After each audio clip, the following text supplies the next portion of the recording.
this other question on calculation of number of covalent bonds present in a compound. The question here says, how many covalent bonds are present in carbon 4 oxide, CO2? Okay, let's solve this problem. Look at the board and see the formula I dropped for you to use when calculating number of covalent bonds. As I said in the previous video, the formula will only help you to an extent. If you use this formula and get a decimal answer, please don't go with the answer. But when you get a whole number answer, go ahead. Now, the number of covalent bonds is equal to Ts minus Tv divided by 2. What is Ts? Ts stands for total stability of the compound. Tv stands for total valency in the compound. Now, for CO2 molecule, we are given carbon 4 oxide and we are looking for number of covalent bonds. For CO2, we are going to find total stability. After finding that, we'll find total valency. Then we can now do our calculation. And total stability for CO2 means stability of carbon plus stability of oxygen. Remember, CO2 contains only carbon and oxygen. So if I find stability of carbon and find stability of oxygen, then I'll add them together. It gives me total stability for CO2. How do I do that?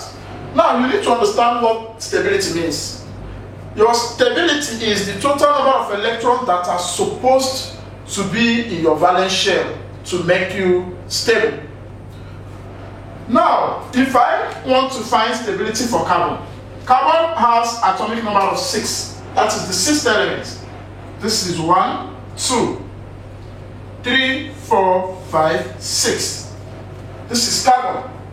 Remember, this shell, the second one, this is the first shell, this is the second shell. The second one is your valence shell, which we call the outermost shell.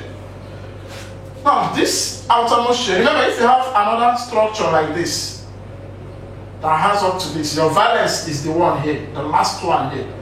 Okay, for carbon, the last shell is the second shell, so we call it the outermost shell or valence shell.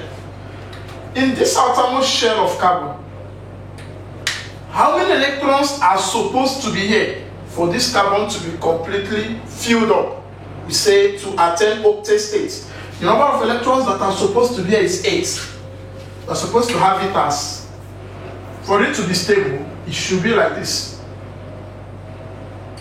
It should be like this, like a noble gas. That is total of 1, 2, 3, 4, 5, 6, 7, 8 at the outermost shell.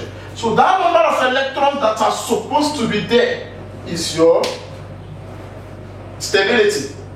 If you look at it, you notice that almost all the elements within first 20, as you know, are supposed to have 8 electrons outside. So this thing simply means that the stability of all the elements is 8, 8, 8. It doesn't change, except for hydrogen and helium. Hydrogen is the first element, which is like this.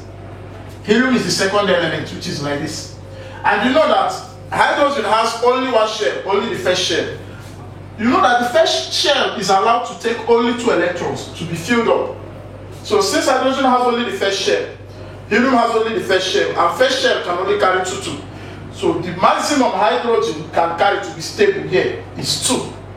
So stability for hydrogen is 2. Stability for helium is 2. That is the number it is supposed to have to be stable, to be filled up. So every other element stability is 8, except hydrogen and helium.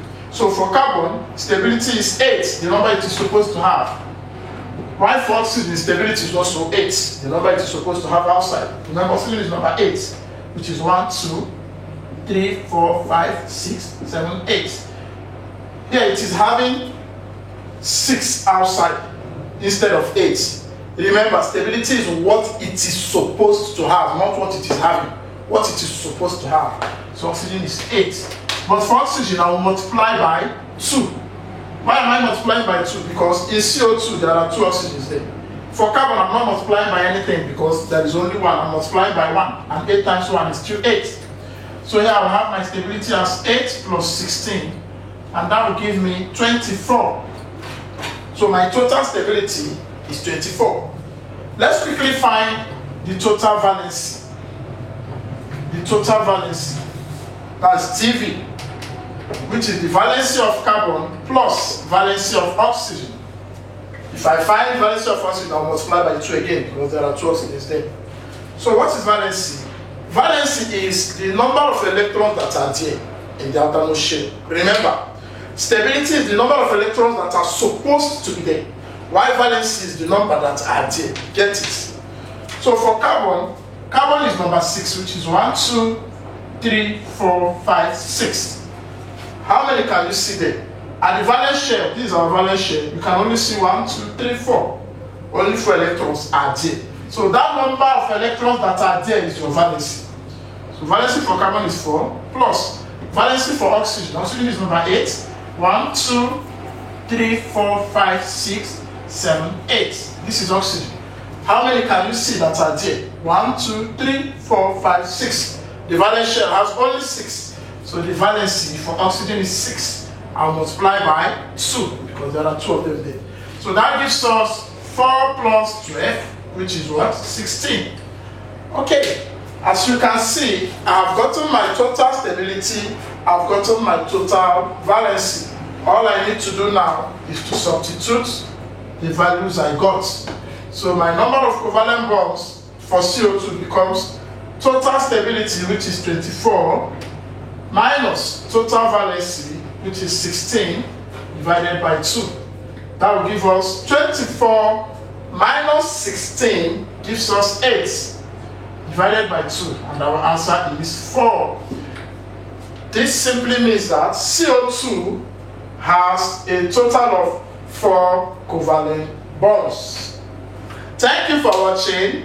Please share this video with your friends, those in the university, 100 level, 200 level, even those in SS3 classes, SS2 and SS1, because I know it's going to be very helpful to them. Thank you for watching.